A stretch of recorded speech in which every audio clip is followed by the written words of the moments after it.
A wolf in sheep's clothing. You've likely heard that phrase your entire life. It's become cliche in books and film. But is this a trope or a grim reality of our world? The Duggar family was seen as wholesome, hardworking, an interesting caricature of family life for some, heroes for others. Millions of people watched their show on TLC. But beyond the cameras, there were dark secrets and a monster in the making named Josh. Welcome to Fact and Suspicion. I'm your host, Dan, here with my co-host, Ben. Hello. And today we're going to be discussing Josh Duggar and Joy. all of his terribleness. Everything. I mean, there's a lot to him. I don't know much about the case. I know he diddled kids. So, Well, yeah. We'll get into it in a little bit, but I don't know how many or how frequently or over what period of time. Yeah.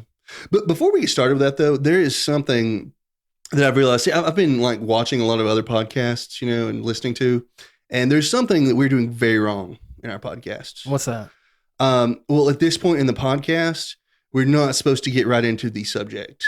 Oh, are we supposed to ramble incoherently for a little while? Yeah, we should. We're supposed to just like make some inane conversation, like pretending to catch up with each other over the past week. Like we haven't been doing that for the last hour or so while we're setting up, right? Yeah, but we're supposed to do it right here. Okay. Right? Well, hey. So how are you doing today, Daniel? I'm doing well. I think I could go ahead and like tell you some little like anecdotal thing about my kids, and you could pretend to be interested. Yeah, and I could tell you about the beer that I'm not drinking right now. Yeah. No. We're supposed to. Yeah, we should also because tell drinking them, beer is really cool, Daniel. We also need to tell them about the beer or coffee that we're drinking.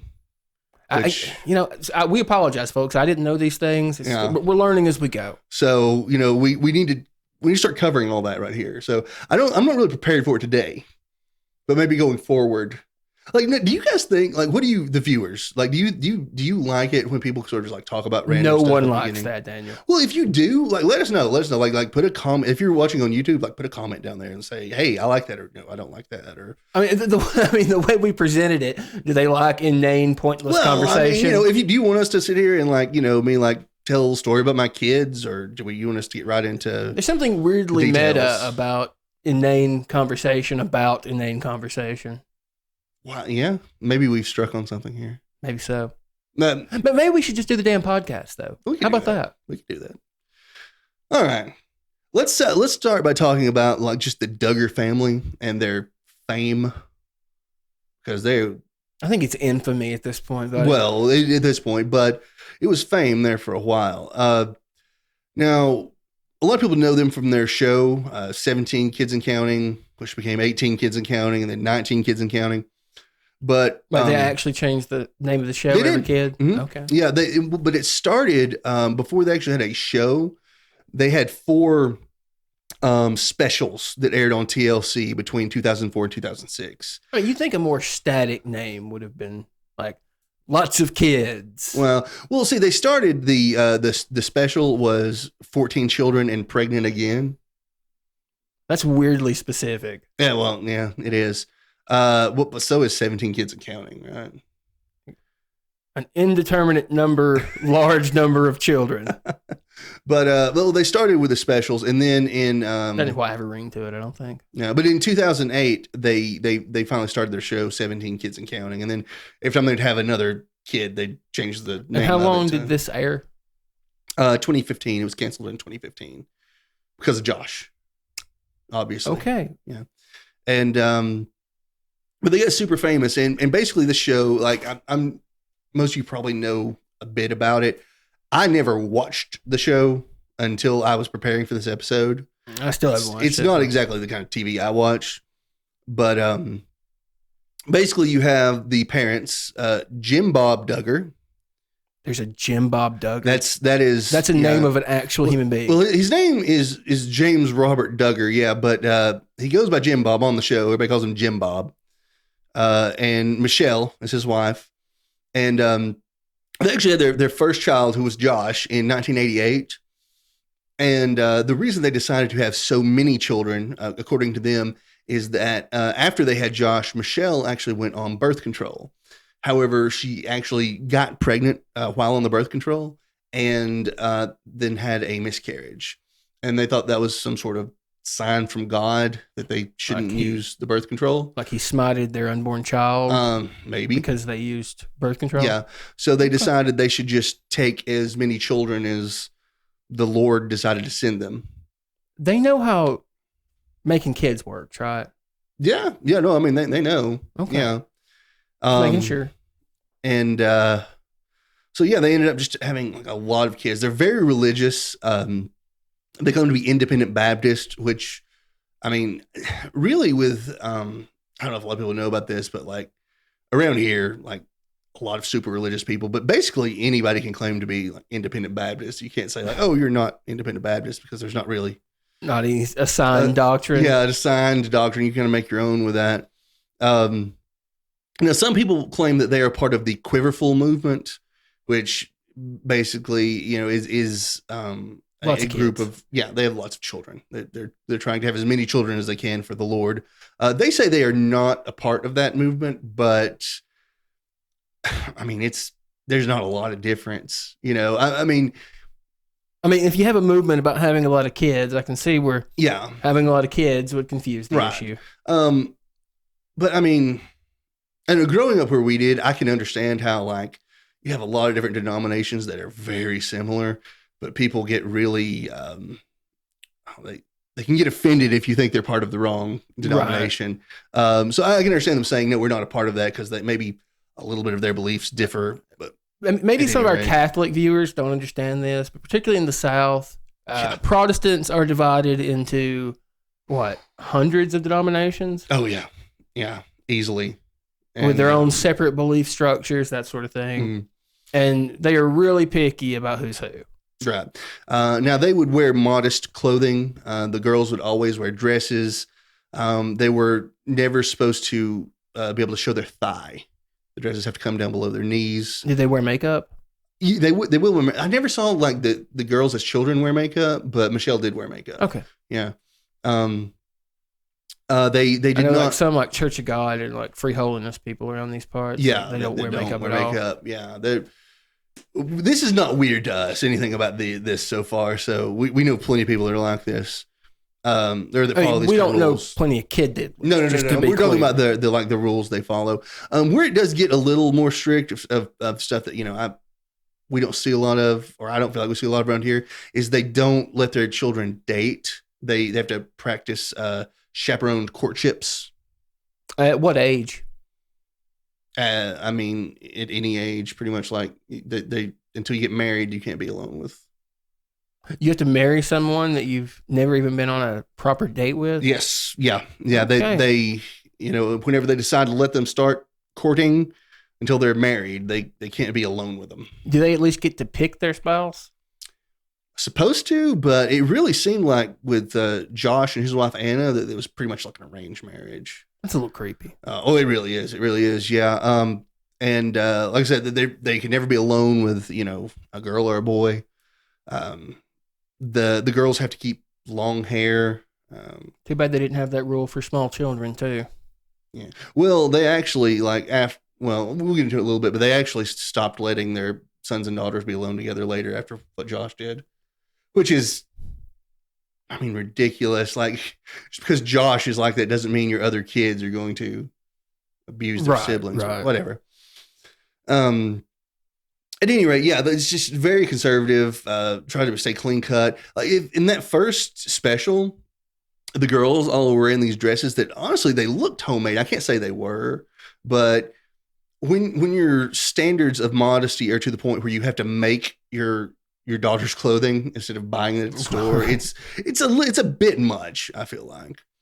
More of a 1950s motif. I mean, no, worse than that. I mean, the 1950s, I mean, you could wear like something that would show your knees, I think, right?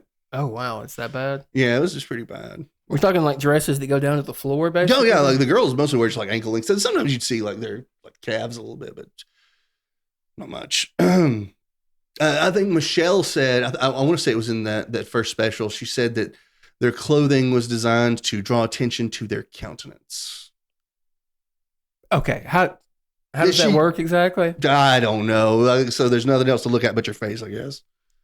The fact she used the word countenance. She actually said countenance. No, on television said countenance. Dude, that's when you know that you have been reading too much Bible. Like, no offense, religious folks, but when you start like copying the language of like the King James version of the Bible, maybe it's time to take a Jesus break. Yeah, I mean, you have to be able to communicate with people with everyday language. Like, you come off sounding like you're a part of a cult. A lot of people would say this is a cult. Is it that bad? I've heard a lot of people argue it. I can't say. Because it's a family, it's hard for you to say this is a cult. I mean, now they sound like they're just ultra conservative and a little creepy. Yeah. Well, I mean, that's of course foregoing the knowledge if the kid did. Right. Yeah. Right. Well, let's move on. Let's say a little bit more about the Duggars. Now, in that first TV special, what was weird to me is they said in that special they didn't have any TV or internet. But I don't know if that really stuck because I do think they were able to watch TV and stuff later on. I don't know why that was a rule at that time, because I know that in one of the episodes of 17 Kids and Counting that I managed to watch while I was researching this, they went to a Christian film festival. I bet that was a joy. Yeah. They watched Fireproof.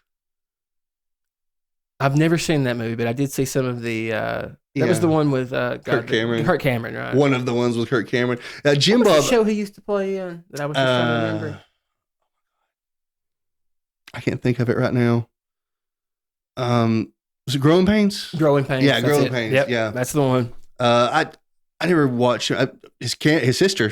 Saw his sister a lot on Full House. Oh, but, yeah. She was DJ. Yeah.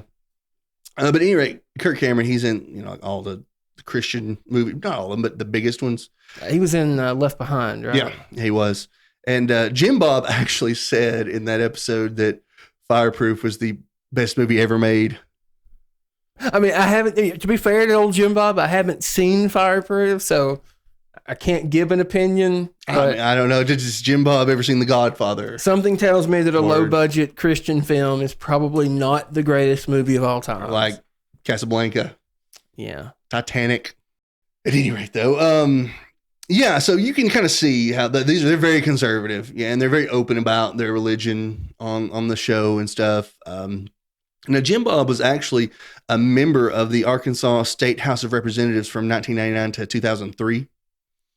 And he has run for so they had political clout in the town then. Yeah, and he's run for some other political offices and failed since then. He was also a realtor, and he owns several investment properties. I'm guessing his ability to win public office took a nosedive after the allegations came out. Well, he had failed for some public office before then, but he was actually, when the child porn stuff was out, he was trying to run for the state senate. I don't know why in the world you try to run the state senate in the middle of that, but obviously he lost. Yeah, it was. I don't know why you do that. He tried to run for a major public office in the middle of a child sex scandal. Yeah. Mm-hmm. Like that's the sort of thing that ends political careers, not begins them. Yeah. I guess he trusted in the Lord, sir. But at any rate, let's go on about this. I'm getting sidetracked. I haven't really gotten into everything Josh has done yet. That a lot of you probably know. We've seen it on the news. Now, in the show, they would. Oh, another thing is they had no debt. Yeah, Jim Bob and Michelle. He said they'd made a commitment to not go into debt, so they just saved their money, and like if they need a car, they just bought it outright.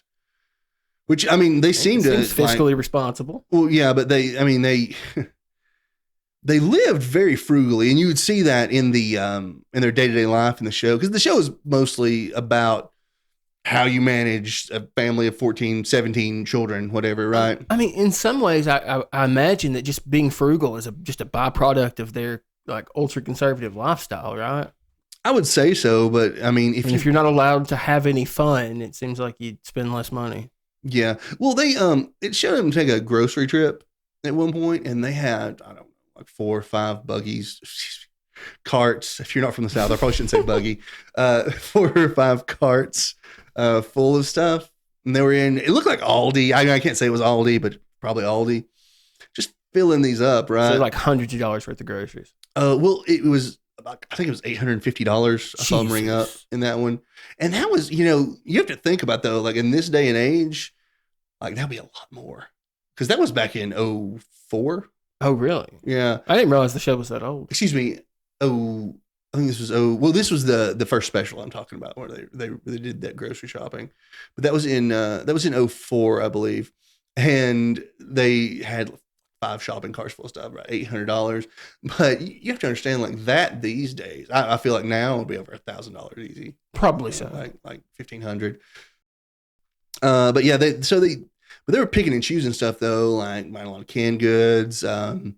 They seemed to live frugally, right? They did have a bus they all rode places on, which is crazy, but they had to have it. But a lot of it too is seeing how they manage everything, and you have to wonder, how do 2 people manage? How do they parent 14 children? I mean, the logistics aside, I have no idea how you would do any of that. Well, it seems almost impossible. Yeah, let me 2 people.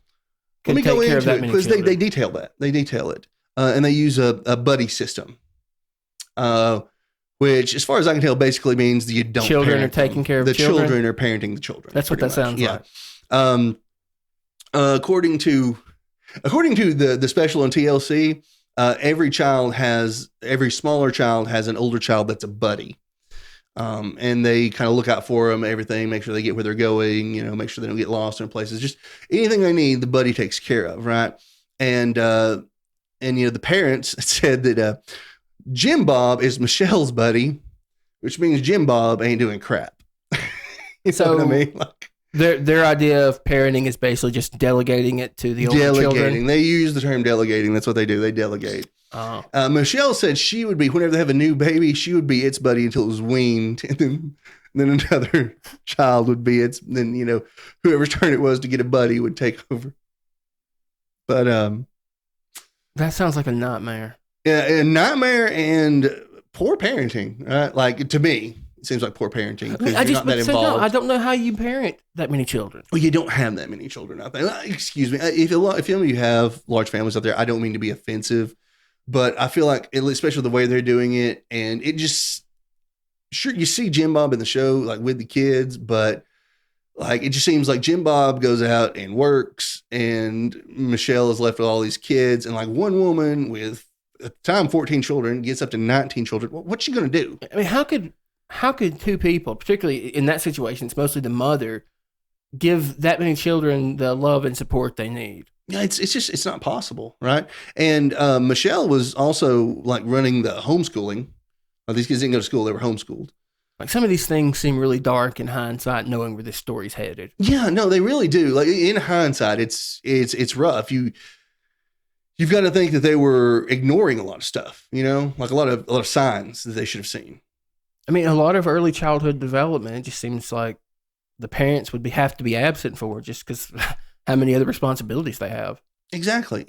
And when you're homeschooling all the children, I mean, that's going to be your main job, right? Like, you're trying to figure out like how to get this person through this math problem, or whatever they're working on at the time. I know they use like a Christian program. So. Was their goal was to make these children as socially awkward as humanly possible? I don't think that was their goal, but I mean, that's got to be a byproduct of it. Yeah, because the only real socialization they have was with their church groups. And a lot of what I've seen, they were having church in the home with like other people coming over to their house. So was one of them a preacher, or did they know one? Or I didn't see a preacher, to be honest with you. I'm sure there were times there was a preacher that had church, but it seemed like, a lot of times, like Jim Bob is kind of in charge of the religion they're all getting to. So it's really, when you look at it that way, it's dangerous, because you would at least want to have like an outside influence on what everyone's being taught, right? It shouldn't all be within. I don't feel like it should all be within the family, because you're making sort of I don't want to say a toxic environment, but it's like a breeding ground to be a toxic environment, right? It opens it up for that.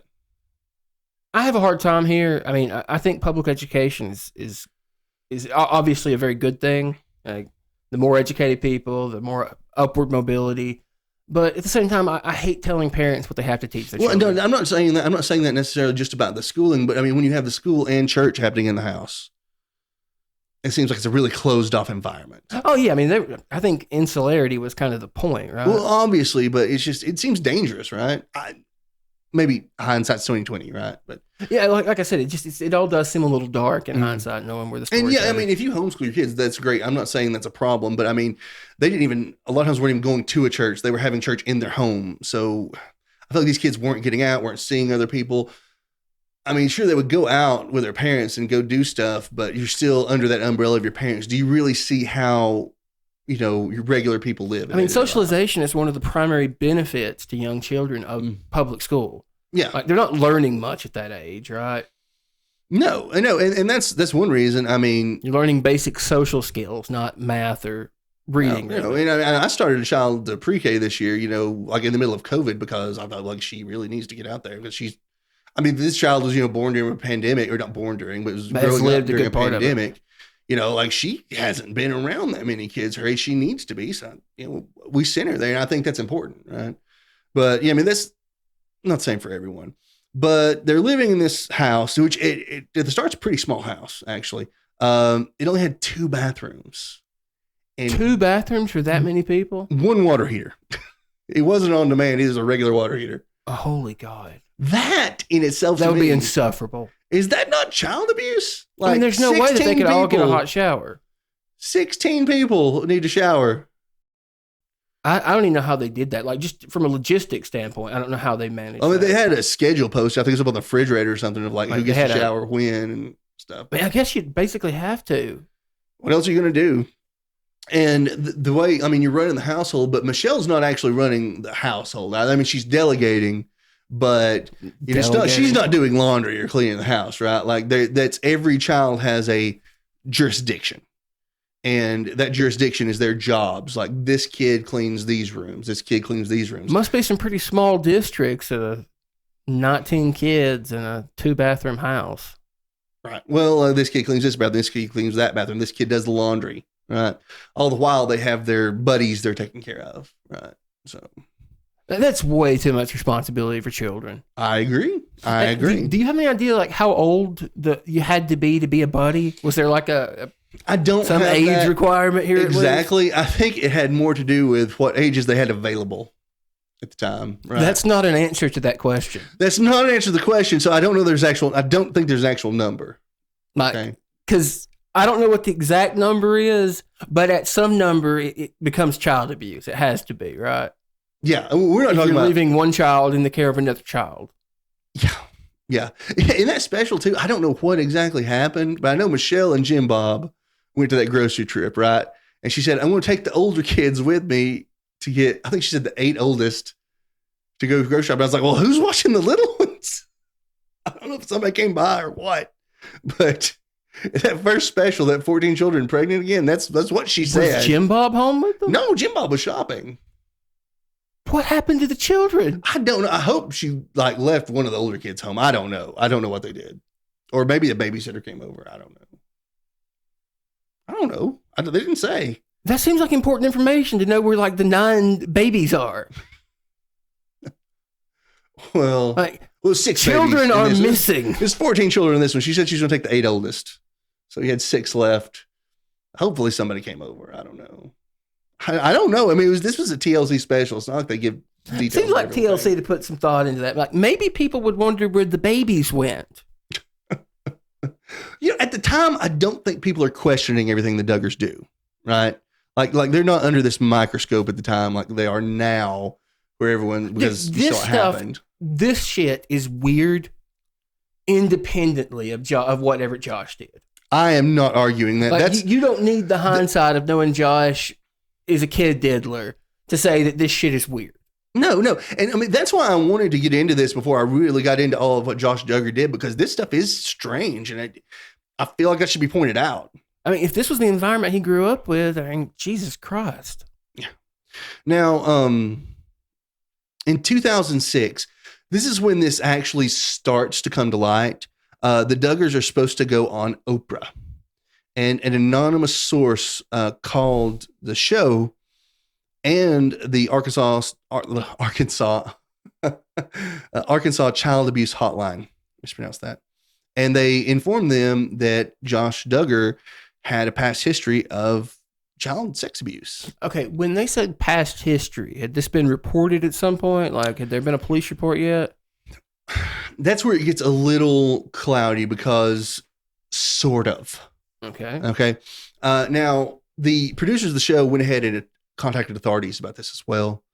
And the police started investigating the Duggars, investigating Josh Duggar.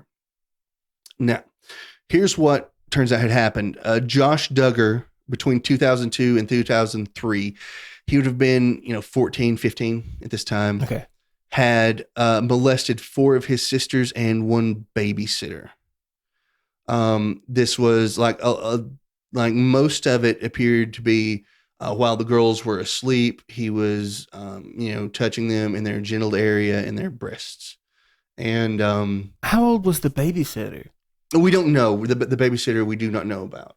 We don't have the details. She never came forward. We don't actually know about all the sisters either. We a lot of that stuff was redacted in the police reports. Okay. So we don't know. We know one was as young as 5. And he was, 14, 15. It's really bad, really bad. And this is not just like on top of the clothes stuff either. There was, according to the report, there was penetration of a finger. Oh dear God. So, and when did the parents learn about this? In 2003, it was, Jim Bob and Michelle came to their attention. Now, as far as I understand, one of the girls told them. Okay. And according to Jim Bob, he was disciplined at home. And then, it happened again. And it was like 3 different times Josh ended up admitting to Jim Bob that, he had done this stuff. Did they honestly think that they could discipline? Well, we don't know exactly. Initially, we don't even know what kind of discipline it was. But we do know that Jim Bob ended up speaking to some church members about it, some of the elders or whatnot, and discussing it with them.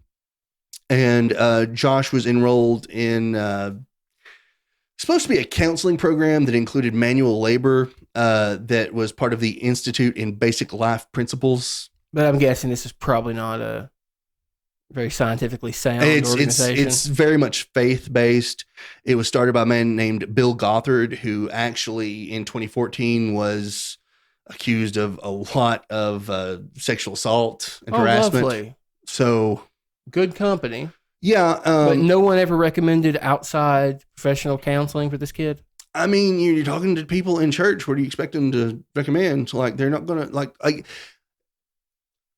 in these very conservative churches, they're never going to say seek professional counseling. They're going to say he needs prayer. He needs the Lord. I know that. It's just, it's really depressing to hear. Because you would think that the more severe the crime gets, or the behavior, the more likely you would be to suggest, well, he needs help we can't give him here. Right. But I guess that'd be kind of like admitting that he needs help that Jesus can't give. I don't know that. I mean, honestly, like, I'm not sure who can give this kind of help, honestly. Like, I don't know that you can reform that sort of behavior out of people. I mean, maybe out of a child. I mean, but he's not like a little child at this point. By the time your sexual desires start to form, like, what are you going to do? And you have to wonder, it's something you have almost no control over. You have to wonder, though, did this start even before then? Like, a lot of this is supposed to happen when the girls were sleeping. Was this started before then, and they never knew? Just didn't realize? Very possible. I mean, when he was even younger. I mean, this is stuff that the parents need to be looking out for. But and was there ever any sort of investigation, any attempt to find out when the earliest that it started? Well, we did have a police investigation. Now, let me get into that. And the one thing I do want to say about, before we move on to that, this Institute in Basic Life Principles, that, the place he went, which was some sort of counseling program, supposed to have manual labor as well. Michelle actually referred to that at some point as that he went to stay with a family friend and did some construction work.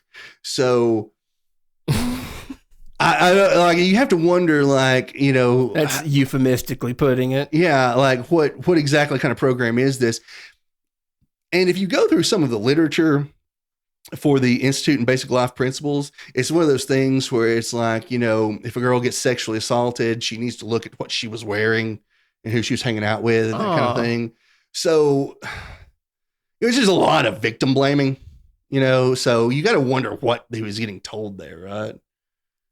It was. I don't know that I want to know what he was told there. No. Particularly when, was this the same organization where the guy was. Yeah. Had sex crimes himself? Mm-hmm. Yeah. Well, he was never convicted of anything. He was accused of assault, harassment, stuff like that. Yeah. So, I mean, what's he being told? Like, is he going here and these guys are like, now, hey, Josh, we know it wasn't your fault. That kind of thing. Like, your sister shouldn't have been wearing that while she was sleeping. Yeah. Is it that kind of thing? Like, you got to wonder, is that what they're saying to him?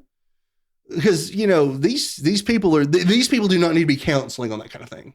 Oh, no, obviously not. Obviously. So what are they even saying to him? What kind of counseling is he getting?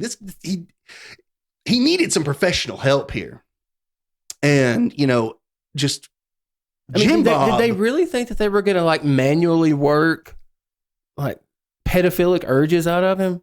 Well, I mean, they probably see it as the same way of working the gay out of him.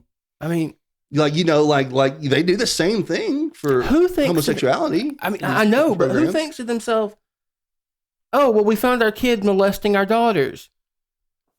Manual labor. How do those pieces fit together? I understand. And by the way, I was not trying to equate pedophilia with homosexuality. I was just saying that they have these same kind of programs. Right. I think they got in the religious thing. At least I hope they do. Yeah.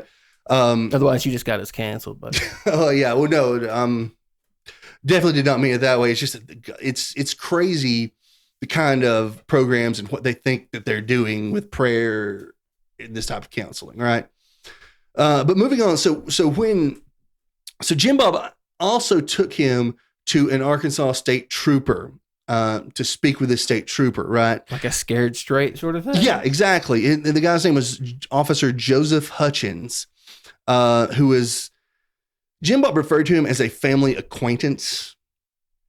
And this was just he gave him a stern talking to about it and you need to change your life and stuff. How is this going to help? Well, son, I've learned through long years of solid police work not to fuck kids. Now that seems like pretty solid, sound advice. Advice you would know, right? It's funny you say that. You know where Hutchins is now? Oh, dear God. Please tell me he's not in prison for child molestation. He's in prison for child pornography. Lovely. And this was the guy counseling Josh. Counseling. We didn't really counsel him. He's supposed to give him this scared straight talk. But beyond the scared straight talk, something that this did, possibly inadvertently, possibly Jim Bob knew what he was doing. I don't know. But when they talked to the state trooper, this started the statute of limitations of 3 years on being able to press any charges against Josh for that. So in 2006, when Oprah's show contacts authorities about it, that statute of limitations is passed. So even though police there's a statute of limitations for molestation? Well, 3 years from when it's reported to police. Right. Why is there a statute of limitations for child molestation? I think it's just a lot of things have statute of limitations of 3 years of after it's reported to police, so that police will have to charge you. I don't think within 3 years. I'm not saying murder or rape. They don't have statute of limitations, do they? They're in certain states, yeah, they do. Rape, Christ. Especially. I don't know about murder, but a lot of sex crimes have statutes of limitations. Just I don't know why. It's really strange because a lot of those people don't like to speak up about these things. Right? Yeah, of course. Now, granted, though, once it's reported to police, someone has spoken up about it. But you've still got to. I mean, it takes years to build cases on stuff like this sometimes. So, do you think part of the reason that they went? I mean, obviously, part of it is just faith, right? The reason they went the religious counseling angle, you think part of it was just public shame? They were afraid that if this got out, it would ruin them? Possibly. Was their desire to keep this hush-hush? This was before the show, but this was, during Jim Bob's state political career. Right. So there probably is a desire to keep it, under wraps. Now, again, I don't know how much of it is that and how much it's just they were religious people and they always were going to use religious counseling. It's really hard to say. Though So thus far, at least two of his so-called counselors or two of the solutions involved adults who were also guilty of sex crimes or accused of sex crimes. Yeah. Mm-hmm. Now, I don't know how involved Bill Gothard was in the actual, like the rehab program or whatever you want to call this. Right. But it was set up by a foundation that he started and he was the head of. Right. So, right. Now, there are police reports about this in 2006, obviously. And you start getting whispers about this, right? It's like a rumor that Josh Duggar has abused children for. And this is before the article? Yeah, this is way before the article. Because that doesn't actually come out until 2015. Okay. In Touch Weekly gets a hold of the police reports, and they do a big article about it. And it comes out, Josh has abused some of his siblings when they were very young. And, all this information we would talk about basically comes out at that point. So 19 Kids and Counting gets canceled. And Josh actually had to resign his position with the Family Research Council, with their PAC, actually.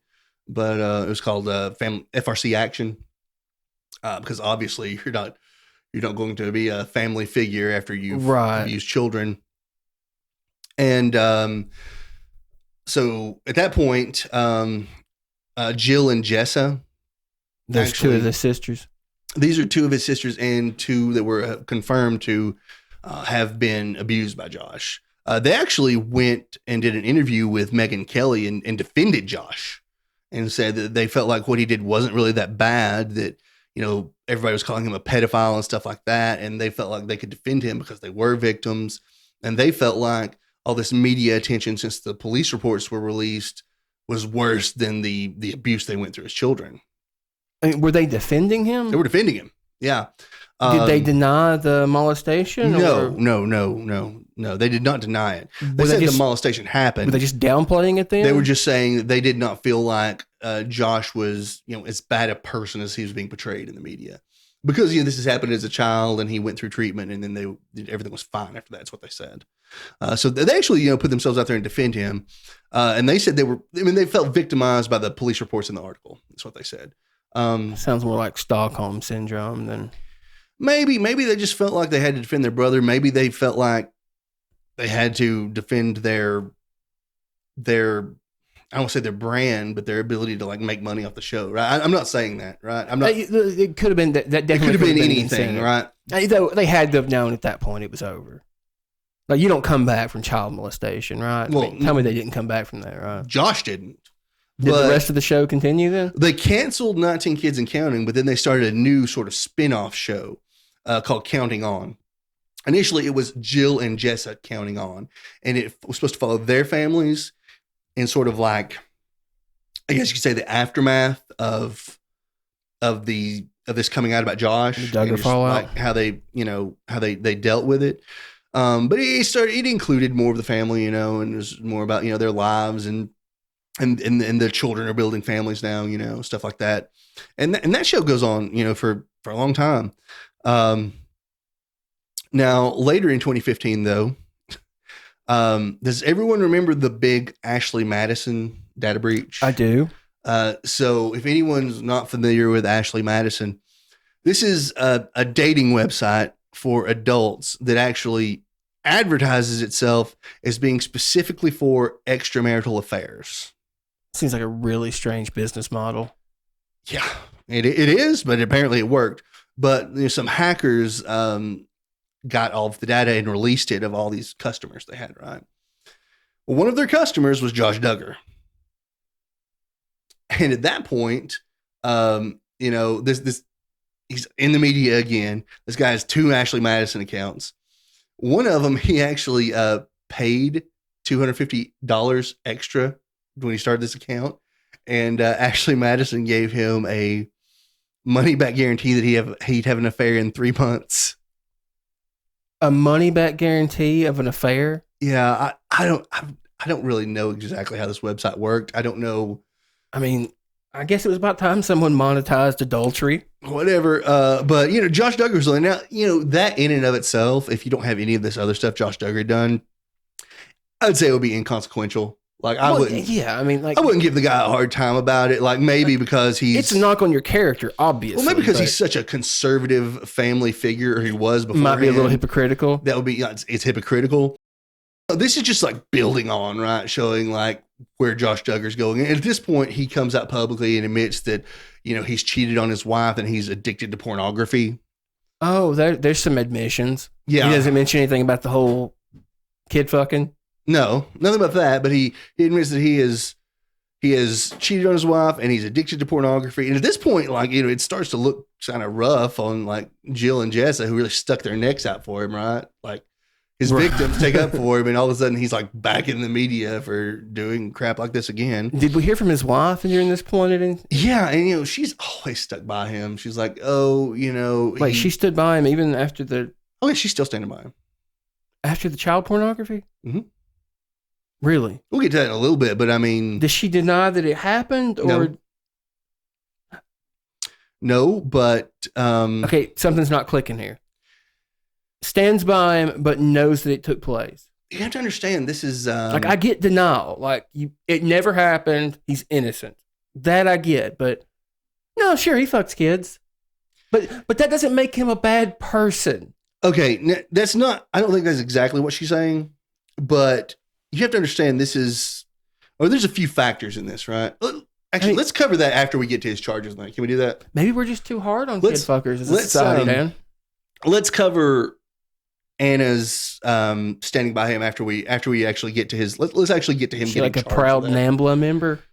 No, we'll talk about it. Okay, because I'm not taking up for her. I'm having a hard time. I'm not agreeing with Anna. I'm just saying I think there's a lot of factors that make her do that. Okay, now.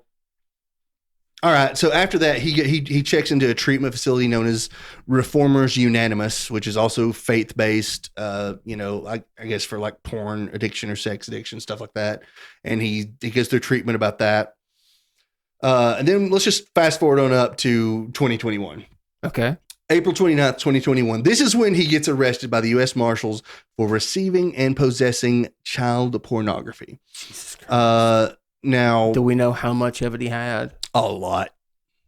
I don't have an exact amount, but there's a lot, and it was like extremely offensive. Like you have like child porn is like up here. It is terrible, but he was like up here, like stuff like stuff involving infants and torture and stuff. And I don't want to. When you have to start talking about child porn in degrees of horrific, he was like at the top. Holy shit. Okay. There were federal agents that said this was like one of the worst collections of child porn he's ever seen in his life, like one of the most disturbing. Can you imagine being one of those detectives and having to shit seared into your eyeballs?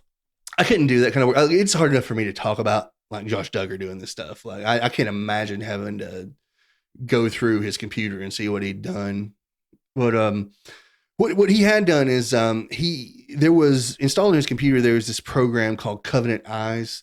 And that was supposed to alert Anna to any time he saw pornographic material. I don't know if this was part of his treatment plan from the pornography addiction, or if, I mean, a lot of super conservative households have the same software. It's not just reporting stuff. It's supposed to kind of filter out bad stuff on the internet, right?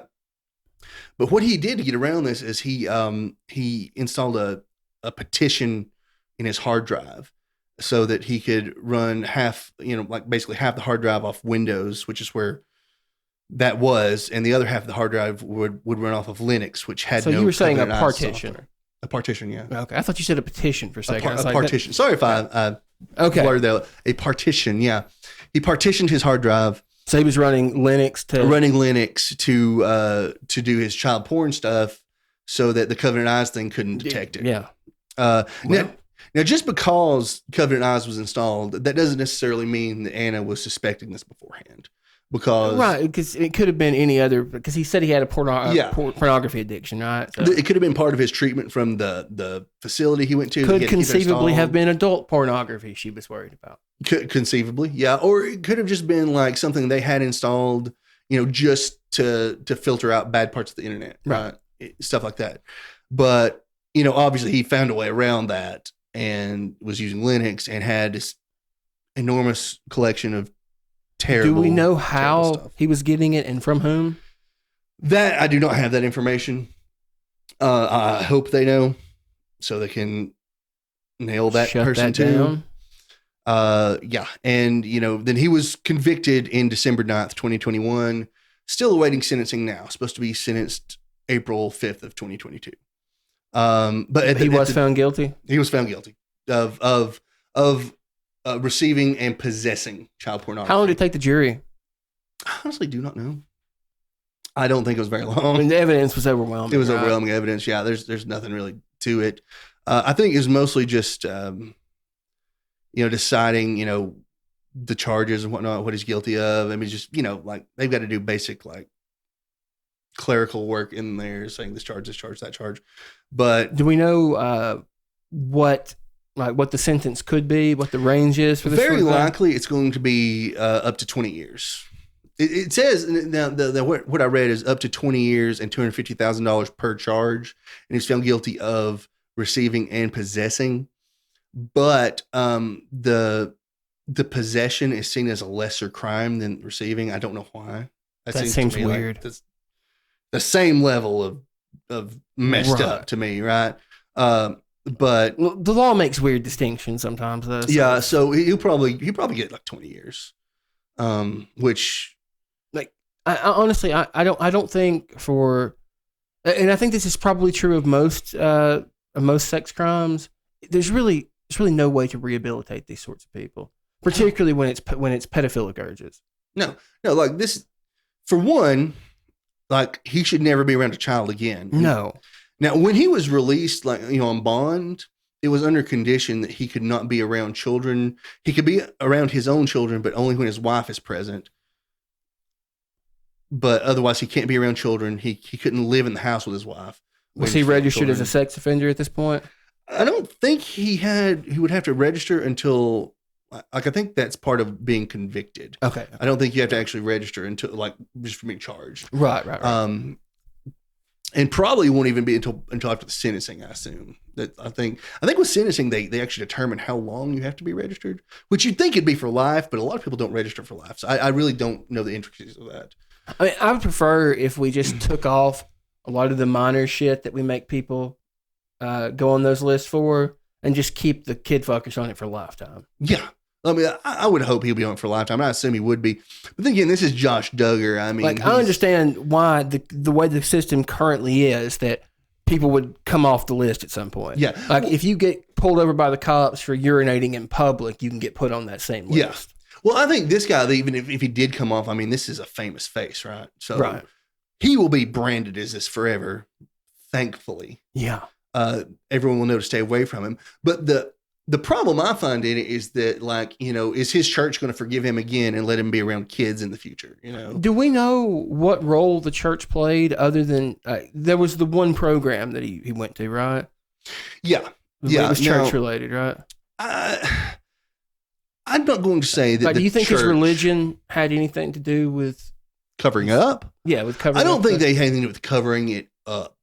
In as much as, sure, I think they should have reported this, when the people in church found out about it. Right. Instead of just saying, oh, yeah, he needs to go to a faith-based rehabilitation.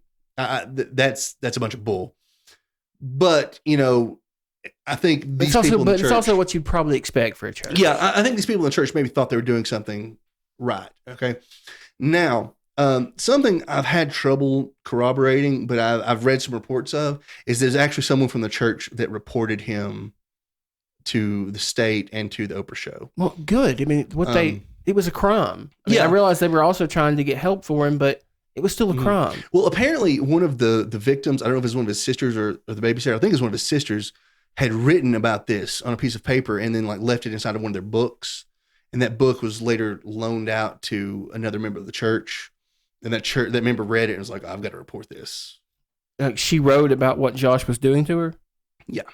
How old was she at the time? We don't know. I don't know which one it was. Okay. So we don't know how old.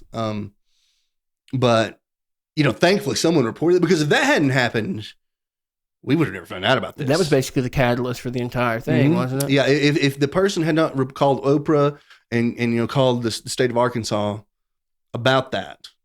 There would never been a police report.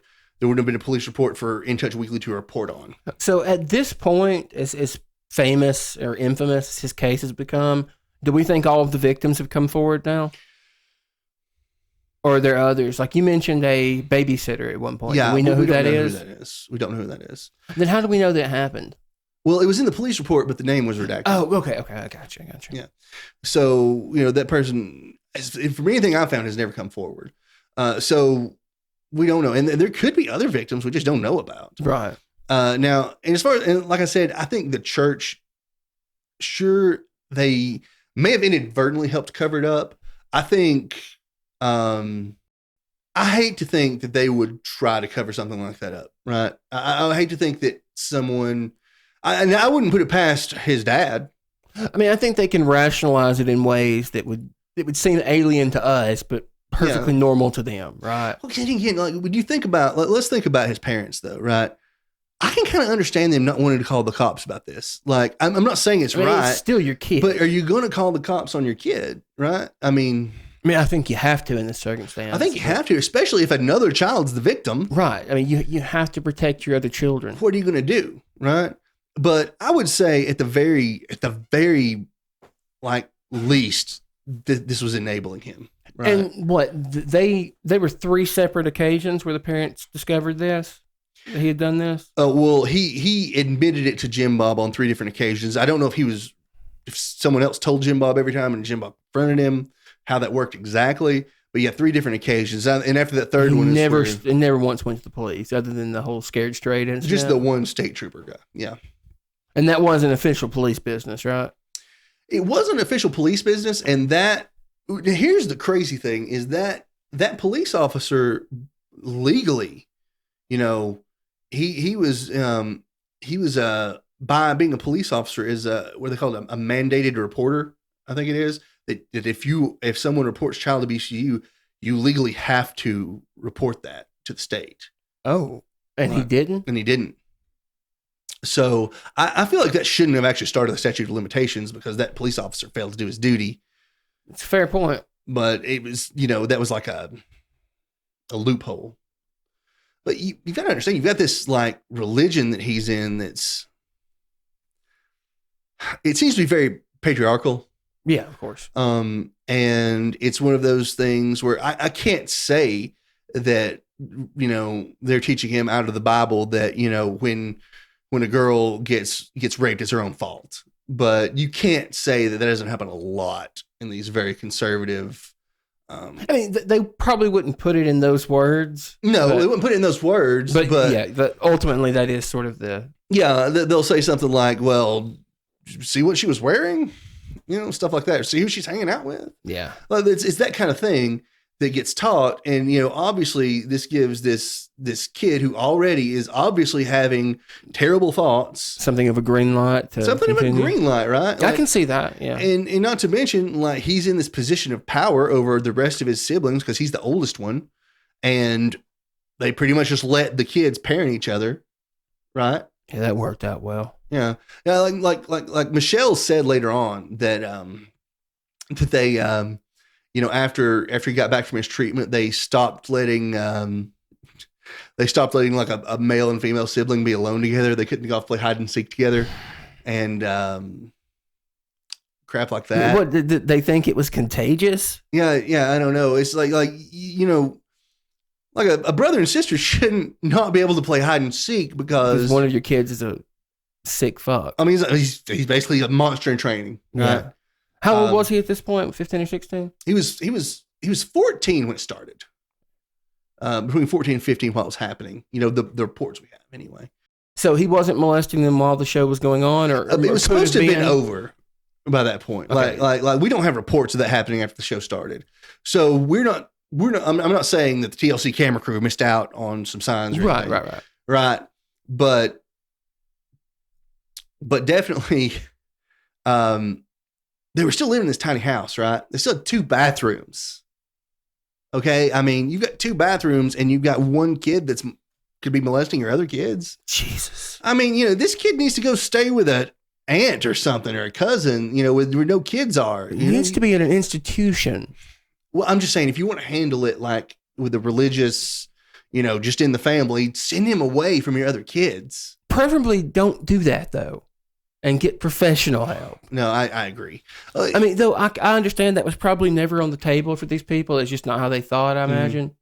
But now I want to circle back around because we were talking about Josh's wife, Hannah. Right. Now, I cannot fathom standing by someone after this terrible child pornography is found on his computer. He's obviously been accessing this. Now, again, I can understand it if your position is he didn't do it, he's innocent. Right. I can understand some delusional spouse. It's more along the lines of God put me with this man. This is where I'm supposed to be. I'm going to stand by him. She has some sort of religious mandate? Yeah. To support a kid fucker? She's been taught her entire life, though, that you don't divorce your husband no matter what. Even if he's diddling kids? I mean, I don't know if that's part of the curriculum, okay? But seems like Jesus would have, like, there'd be like a loophole there, right? Yeah.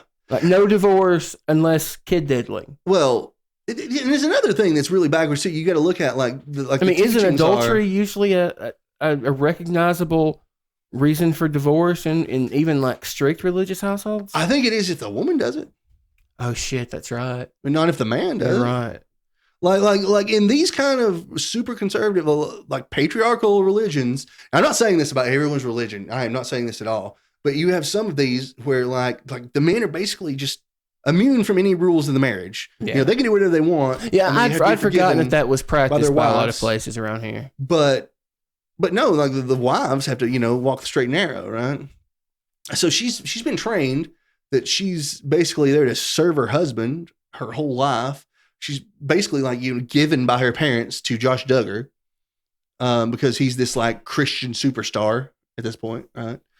I mean, part of me can feel a little bad for her because of the circumstance, the environment that she was put into. Mm. But at some point, I'm sorry. Well, at this point, they've got, I think, 6 or 7 kids together already at this point. Do you think part of it is that she's worried about like finances? Was he the primary? Definitely, because she's never had a job in her life. And Josh, he had his own car lot. He had worked for that political action committee. The guy's got money, right. Like they lived on the land of Josh's parents, Josh's like family land, the Duggar farm or whatever you call it, compound, ranch, whatever it is. She doesn't have anywhere else really to go. I feel like her parents are probably even standing by Josh because, they've kind of hitched. Wait, the parents are too? I mean, I don't know that for sure, but he was staying with like a friend of that family, like when he was released. You know what I'm saying? Like a friend, like a friend of Anna's family. Okay. Is there any part of this family, any member who has vocally condemned him? Most of his siblings have really distanced themselves from him. I didn't say distanced. I said not adamantly, condemned. Vocally, vociferously. They've condemned his actions. Okay. So they can separate the action from the person? None of them have come out and said, like, I'm condemning my brother. They will condemn his actions. They've distanced themselves from him. They don't talk about him. They don't support him. But they're not just coming out and condemning him. I feel like there's a baseline level of condemnation you should be able to get to for somebody that's diddling kids. Oh, I completely agree. Like this guy, like, I hesitate to say this because YouTube like doesn't like when you say stuff like this, but I just string him up. I mean, that'd be the quick solution. Like when you've had this many, like when you have molested children since you were 14, and then you're into this like really like dark area of child pornography. Like I don't mean it's not like this is like extra dark. I want you to wrap your head around that for a second. You just said a dark area of child pornography. Yeah. Right? That's like the darkest you can get. And somehow he found a little corner. Which worse. That's even worse. Yeah. Oh, Jesus. Yeah. That is how bad that stuff was. I'm not going to go into detail and the about best it. These people, It turns my stomach. No one wants those details. But you can find it out there if you want to find like there's like graphic details. Not graphic, but there's explanations of some of the things that happen in these videos. Was it like so violent? Yeah. I mean, I wouldn't say violent, but definitely torture. Oh dear God. Yeah, let's not go into it. But she knows this, and she is still supporting him. She thinks it is her. She's supporting him. She thinks it is her religious mandate to support her husband. Yes. Like I was looking at kitty torture porn. Look, I mean, the best I can say is I think this woman's brainwashed, right? I mean, a lot of religions are brainwashed. You'd think this would break her out of it. If that couldn't, nothing can. You would think the instinct to protect your own children would break you out of that. Right? Because... Yeah, they have, 6 kids together, you said? God, I don't even remember. I think it's maybe 8 at this point. I think they had 7 and she was pregnant again. How is she not worried about her own children? Like, does she think that... At least the state is, because when he was released on bond, he wasn't allowed to be around them. Well, thank God someone is actually thinking. Yeah. Because... But the thing is, though, I think he was allowed to be around them as long as she was present. But obviously, she's some kind of pushover. No. You need like a state representative. He need nowhere near those children without any children ever. Yeah, for the rest of his life. Yeah, that'd be probably the safe bet. There was this terrible article talking about like how Josh had said he was having a rough birthday because he couldn't see his kids in prison. Oh, poor Josh. My heart goes out to him. Fuck this guy, right? Like, who would even think that? He was actually upset that he didn't have access to children when he was in... Couldn't see his kids. So is he just sitting in jail awaiting sentencing now? And I hope they give him everything they can give him. In about 20 years, you said, is the max? Looks to be it. Maybe they can get around that. But like what I read is they generally just sentence you for the worst of the 2 crimes. Like if there's one like lesser crime, one more serious crime, they sentence you for the more serious of the 2. But hopefully maybe they can give him 20 years for both. 40 years. Keep him in there as long as they can. Maybe they could find the parents of those children in the pictures and just put him in a room with them for a little bit. I say that though. You got to think like a lot of times it's the parents themselves that do it. Yeah, that's a dark place. I didn't even think about that. Yeah, and I want to say like I'm not saying that a lot of people say this, but I've heard a lot of people. I should tell a lot of people. I've heard people argue, not necessarily in his defense, but in other people's defense. Like they'll say, "Why is possession of child pornography?" Like, what harm does it do? What harm is it a victimless crime? This is not a victimless crime. It is not. You are victimizing crime. Every time someone looks at that, shares it, whatever. That child is being victimized again. Like I don't know, just like as a parent, it this case, like doing this one, really like bothered me. Honestly, I know we've talked about like we get into these cases sometimes where kids get abducted and we're trying to solve that mystery, and we're going to touch on this person was a child abuser or something like that, right? But this guy, this is him. This is his identity. He is like he was known for this, for being a famous person, part of this famous family.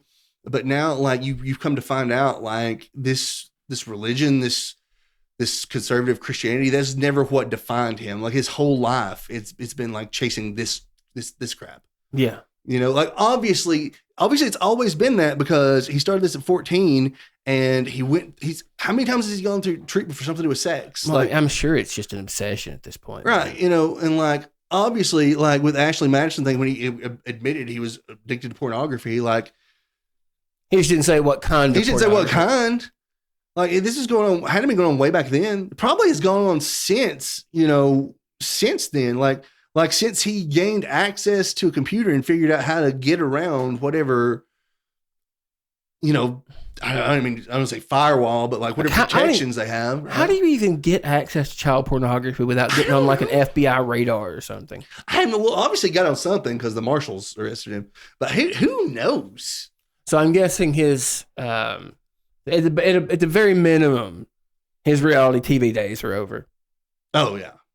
Yeah. Let's say like put together like a Last Chance U for pedos. God, he can't be on anything. Like the only thing I want to see on TV is his public execution at this point. Yeah, I think that's a pretty sound bet. But you know, and you've got to. Can we like talk about like is TLC like are they guilty for any of this? I mean. They made this guy famous, and sure they cut him out. I don't think but they didn't know. And the moment they did, but they stopped. They still right? Like when it comes out, like you still got a Duggar show. I think it's strange that they started another Duggar show after they had to get rid of the other one because of Josh. Right? Yeah, they started doing up. But though that second show was actually with one of the victims, wasn't it? Two, yeah, no, it was. I mean, and but that's like. I guess that's commendable, but what, you going to tell victims that they can't be on public television because they're associated with their abuser? That makes a lot of sense. It makes a lot of sense. I just feel like TLC is still cashing in on it, right? I mean, clearly they are. Well, not now. They've canceled it all now. Oh, okay. Like, at some point, you have to just cut ties and. But it seems really unfair to me to say that they can't have their own show because they were abused. No, you're very right. It's really. I mean, I'm sure that the network studios' motivations had nothing to do with caring about giving a voice to victims, right? No, I don't think it did either. I think they were just sort of cashing in on the Duggar cashing name. in on just as much as they're cashing in on their suffering just as much as anyone else was. Right. I have no problem with anything that, like, you know what, if Jill, Jessa, any of these victims want to defend him, that is fine. That's your prerogative, right? Jim Bob and Michelle, though, like, you need to keep your damn mouth shut about any of that. What have they said about it since then?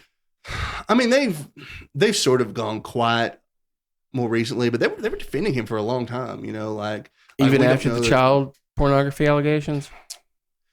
They weren't defending his actions; they're standing by him. I say allegations, conviction at this point. Right? Well, I don't think anything after the conviction, but after the allegations, like they were saying stuff like like he needs to get back to God, like the devil's. That was they're blaming on the devil, but like this is obviously he's fallen and needs to. I mean, how old are they at this point? They're grandparents. They've got to be in their 70s or something, late 60s, early 70s. They're not going to change at this point. No, they're not. They're not. There was in 2014. Now, granted, this is before this goes